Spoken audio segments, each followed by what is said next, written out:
नमस्कार। आप सभी का एक बार फिर से स्वागत है हमारे चैनल दुर्गा भक्ति मार्ग में। आज मैं आपको सुनाऊंगी सावन शिवरात्रि व्रत कथा। प्राचीन कथा के अनुसार वाराणसी के घने जंगल में गुरुद्रुह नाम का एक भील शिकारी अपने परिवार के साथ रहता था। एक दिन गुरुद्रुह शिकार करने के लिए निकल पड़ा, लेकिन उसके हाथ एक भी शिकार नहीं लगा।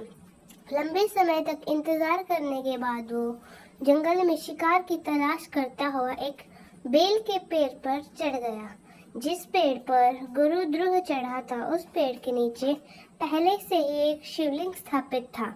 कुछ देर बाद वहां भटकती हुई एक हिरनी आई। जैसे ही गुरुद्रुह ने हिरनी को देखा, उसने तीर धनुष तान लिया, मगर तीर हिरनी को लगता उससे पहले ही उसके पास रखा जल और पेड़ से बेलपत्र शिवलिंग पर जा गिरा।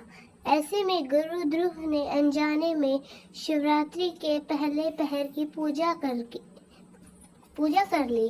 जब हिरनी ने शिकारी को देखा तो उससे कहा कि मेरे बच्चे मेरी बहन के पास इंतजार कर रहे हैं, मैं उन्हें सुरक्षित जगह छोड़कर दोबारा आती हूँ। कुछ समय बाद हिरनी की बहन वहाँ से गुजरी और उस समय भी गुरुद्रुह ने अनजाने में महादेव की उसी प्रकार दूसरे पहर की पूजा कर ली। हिरनी की बहन ने उसे वही दुहाई देते हुए शिकारी से वापस आने का वादा किया।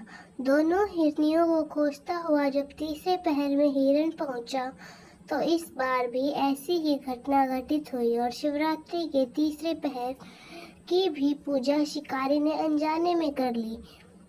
हिरण के ने भी बच्चों की दुहाई देते हुए कुछ समय बाद आने का वादा किया। 3 पहर बीतने के बाद तीनों हिरण हिरनी वादे के मुताबिक शिकारी के पास वापस लौट आए, मगर इस बीच भूख से तड़पते हुए पेड़ से बेलपत्र तोड़ते तोड़ते हुए नीचे शिवलिंग पर डालने लगा और इस तरह चौथे पहर की भी पूजा हो गई। चारों पहर भूखा प्यासा रहते हुए और अनजाने में भगवान शिव की पूजा करके गुरुद्रुह के सभी पाप धुल गए।